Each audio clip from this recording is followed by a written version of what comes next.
Shame on you. Shame on you. So I thought it might be fun for us to do this again.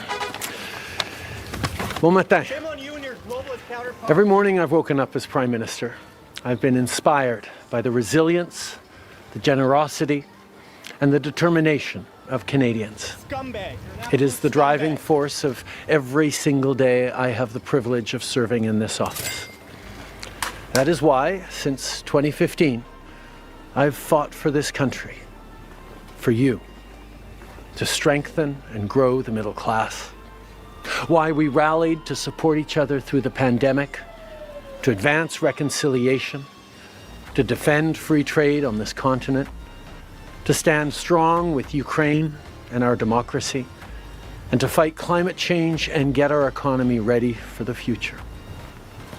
Over the holidays, I've also had a chance to reflect and have had long talks with my family about... I've come on the most urgent of business. It is said that the people are revolting. You said it. They stink on ice. So last night over dinner, I told my kids about the decision that I'm sharing with you today.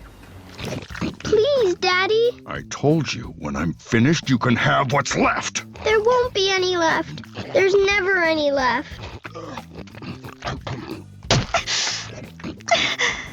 I intend to resign as party leader, as Prime Minister, after the party selects its next leader through a robust, nationwide, competitive process. What do you want me to do, sir? I want you to round up every vicious criminal and gunslinger in the West. Take this down.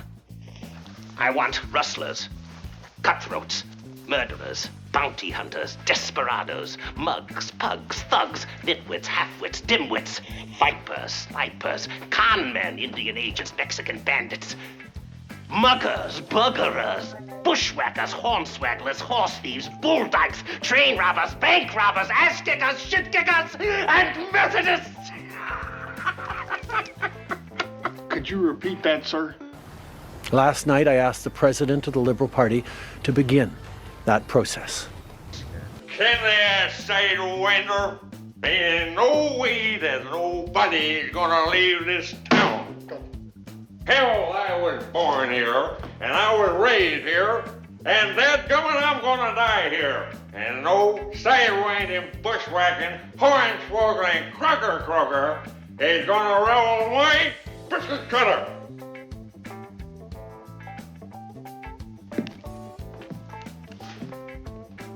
Now, who can argue with that? Rub it!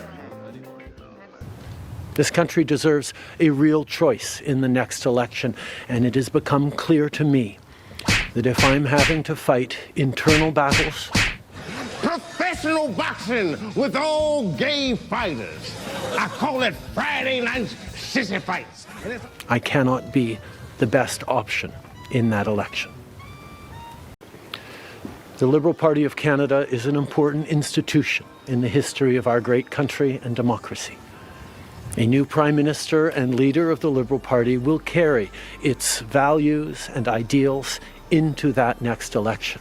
No, Your Majesty, this is a very serious problem. The peasants feel you have no regard for them. What? I have no regard for the peasants. They are my people. I am their sovereign. I love them. Oh! Drifting to the left. I'm excited to see the process unfold in the months ahead. We were elected for the third time in 2021 to strengthen the economy post-pandemic and advance Canada's interests in a complicated world.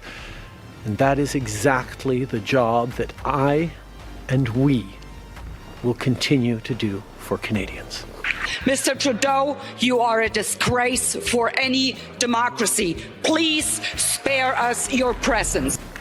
But I have always been driven by my love for Canada, by my desire to serve Canadians, and by what is in the best interests of Canadians. And Canadians deserve a real choice in the next election. Too woke?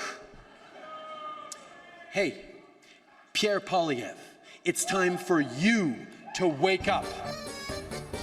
And we know that 40 years ago, your father famously took a walk in the snow when the Conservatives were up in the polls and decided it was time to give it up. It's snowing out there now.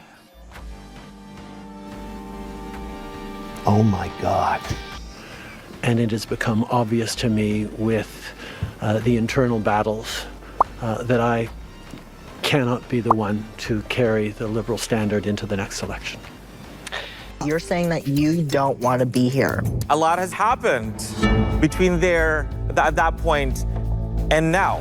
If I have one regret, particularly as we approach this election, well, there are probably many regrets that I will think of. I faked every orgasm. But I do wish that we'd been able to change the way we elect our governments in this country, so that people could simply choose a second choice or a third choice on the same ballot, so that parties would spend more time trying to be people's second or third choices. If so, I'm first. I hate sloppy seconds. He starts sobbing like a little bitch with a skinned knee and shit. And there's nothing worse than watching a fucking fat man weep. What actually happened, I am not someone who's in the habit of sharing private conversations. You spoke about the Liberal Party as an institution. I'm ready to go in, Coach. Just give me a chance.